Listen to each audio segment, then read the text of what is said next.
I'm still reeling from my disastrous stay at the Royal Blue Hotel, Dubrovnik. It's hard to believe that a 5-star hotel can be so astoundingly subpar. As I sit here, reflecting on the unmitigated disaster that was my vacation, I'm reminded of the old adage, you get what you pay for. But, dear reader, I paid top dollar for this catastrophe, and that's what makes it all the more galling. Let me take you back to the beginning, when I first arrived at the hotel, full of anticipation and excitement. The exterior of the Royal Blue Hotel, Dubrovnik, looked promising, a gleaming facade, a bustling lobby, and a reception desk that seemed to stretch on forever. But, as I soon discovered, appearances can be deceiving. The first red flag was the room assignment. I had specifically booked a quad queen with balcony room, but what I got was a cramped, dimly lit space with 2 tiny beds and a balcony that overlooked a drab, industrial corridor. It was like they took all the worst features of a college dorm room and mashed them together into a single, depressing space. And don't even get me started on the balcony. It was more like a glorified fire escape, with rusty railings and a view that made me want to cry myself to sleep every night. But, I digress. The real tragedy was the service. Oh, the service. It was like they had taken every bad waiter from every bad restaurant in Dubrovnik and put them all on the same staff. Our server, in particular, was a masterclass in ineptitude. He seemed to take pleasure in ignoring us, in making us wait for what felt like hours for a simple glass of water. And when we finally did get our food, it was like they had taken all the leftover ingredients from the previous night's dinner service and tossed them together into a sad, congealed mess. And then, there was the cleanliness. Or, rather, the lack thereof. The hallways and rooms reeked of stale air and stale cleaner, like they were trying to mask the stench of their own incompetence. The carpets were stained, the towels were threadbare, and don't even get me started on the state of the bathrooms. It was like they were trying to make me feel like I was camping in a third world country. But, you know what the worst part was? The worst part was the management's complete and utter lack of concern. When I tried to address these issues with them, they just shrugged and told me that these things happen. Like, what even is that? Are you kidding me?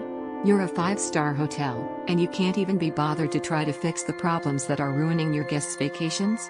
As I sit here, writing this review, I'm filled with a deep sense of sadness and disappointment. I was so looking forward to this vacation, to getting away from it all and relaxing in a beautiful, luxurious setting. But, what I got was a nightmare. A never-ending, soul-crushing nightmare. So, to all you travelers out there, let this be a warning to you. Avoid the Royal Blue Hotel, Dubrovnik, like the plague. Trust me, you won't regret it. And to the management of the Royal Blue Hotel, Dubrovnik, I have one final message: shame on you. Shame on you for taking advantage of your customers, for lying to them and stealing their money. You should be ashamed of yourselves. Now, dear reader, I'd love to hear from you. Have you had a similar experience at the Royal Blue Hotel, Dubrovnik? Share your stories in the comments below. Let's commiserate and vent our frustrations together. The reality of businesses near Royal Blue Hotel, Dubrovnik. If you're staying at the Royal Blue Hotel in Dubrovnik, prepare yourself, because the businesses nearby are a masterclass in disappointment. They're either half empty, overpriced, or run by people who seem to have forgotten what customer service means. Let's start with shopping. The shopping centers near the hotel are like ghost towns, but worse, because at least ghosts don't charge you €3 an hour to park. DOC Dubrovnik Shopping Center is the saddest example. It's not a shopping paradise. It's not even a shopping purgatory. It's just empty. A few sad stores, Benetton, a supermarket, some jewelry, and the rest? Abandoned. Visitors describe it as depressing, a place where hope goes to die. One person called it a waste of time. And honestly, that's generous. Now, restaurants. If you're expecting culinary delights, adjust those expectations downwards, aggressively. The Royal Hotels and Resorts restaurant, Bono, serves Caesar salad that looks like it was assembled by a ghost with a grudge. Old lettuce, watery dressing, meats that curl up in shame. And don't even get me started on the grilled cauliflower, which was clearly torture before being served. The staff? Rude. Not just bad day rude. More like actively hostile rude. One guest said they attacked people and cats, which, if true, is a new low for hospitality. But let's talk about Taj Mahal Old Town. A Michelin-listed restaurant that serves portions so small, you'd think they're rationing for the apocalypse. The lamb kebabs? tough enough to double as shoe leather. The service? Slow, disorganized, and occasionally rude. One guest waited nearly 2 hours for food, only to be told the oven was broken after it arrived. And the prices? Criminal. You could fly to Bosnia, eat better cevapi there, and still have money left over. Now, nightlife. Culture Club Revelin is a fortress, literally, it's in an old fortress, but instead of defending against invaders, it defends against fun. The VIP experience? More like very insulting pricing. Staff ignore you, drinks are watered down, and the owner? A bodybuilder who looks like he'd rather bench press you than serve you. One guest paid €29 for a margarita served in the wrong glass, tasted like regret. And safety? Forget it. Women report feeling unsafe, and bartenders won't even remake a spilled €20 drink. Coffee lovers, brace yourselves. Life according to KAWA serves coffee so bad, it tastes like punishment. Watery, sour, and overpriced. One guest asked for a refund, denied. The staff? Unbothered. The bathrooms? Off limits unless you enjoy being scolded. And finally, Cave Bar More. Gorgeous setting, terrible execution. The cocktails? More ice than alcohol. The service? Slow, lazy, and occasionally fraudulent, charging for drinks you didn't order. One waiter refused to bring more than 2 glasses of water unless guests paid for a bottle. Another served a Singapore sling that was just fizzy cherry juice. The bartender argued about the recipe. So what's the takeaway? The businesses near Royal Blue Hotel are a gamble, and the house always wins.